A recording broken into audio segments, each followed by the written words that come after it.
జాతీయ మీడియా సంస్థల సర్వేలు సహజంగా హైలైట్ అవుతూ ఉంటాయి. మొన్న చెప్పుకున్నాం ఇండియా టుడే వచ్చేటప్పటికి తెలుగుదేశం పార్టీకి ఎక్కువ సీట్లు వస్తాయని చెప్పింది. అట్లాగే పైనీర్ కూడా అట్లాగే చెప్పుకొచ్చింది. అదే సందర్భంలో ఇండియా టీవీ కావచ్చు, టైమ్స్ నౌ కావచ్చు, లోక్మత్ కావచ్చు, ఇట్లాంటి వాళ్ళందరూ వైసీపీకే మెజారిటీ వస్తుందని చెప్తున్నారు. ఇప్పుడు టైమ్స్ నౌ తాజాగా ఇచ్చినటువంటి ఈటీజీతో కల్పించినటువంటి సర్వేలో కూడా లోక్సభ ఎలక్షన్స్లో ఆంధ్రప్రదేశ్లో 25 సీట్లు కానీ వైఎస్ఆర్ కాంగ్రెస్ పార్టీ 21 నుండి 22 స్థానాలు గెలుచుకుంది. అంటే మొన్నటి దాంతో పోల్చుకుంటే తక్కువ. మొన్న 24 నుండి 25 అని చెప్పించింది.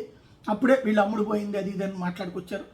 వాళ్ళకి డబ్బులు ఇచ్చారు, స్పాన్సర్షిప్ అన్నారు. ఇండియా టుడేకి కూడా డబ్బులు ఇచ్చారు. కానీ వాళ్ళు తెలుగుదేశం హైయెస్ట్ వస్తుంది అన్నారు. మరి ఏమన్నా వీళ్ళకంటే ఎక్కువ డబ్బులు ఇచ్చారని తెలియదు. బట్ అక్కడ డబ్బుల సంగతి పక్కన పెడితే ఆయా సంస్థలకు కొంత చర్చ జరుగుతూ ఉంటుంది. ఇప్పుడు 21 నుండి 22 వస్తేనే తెలుగుదేశం పార్టీ జనసేన కలిపి 3 నుంచి 4 స్థానాలు వస్తాయి అన్నటువంటిది తాజాగా టైమ్స్ నౌ వాళ్ళ సర్వే. దీంతో ఒకంత వైసీపీ వాళ్ళకి ఊరట, తెలుగుదేశం వాళ్ళకి జనసేన వాళ్ళకి ఆగ్రహం రగులుతుంది.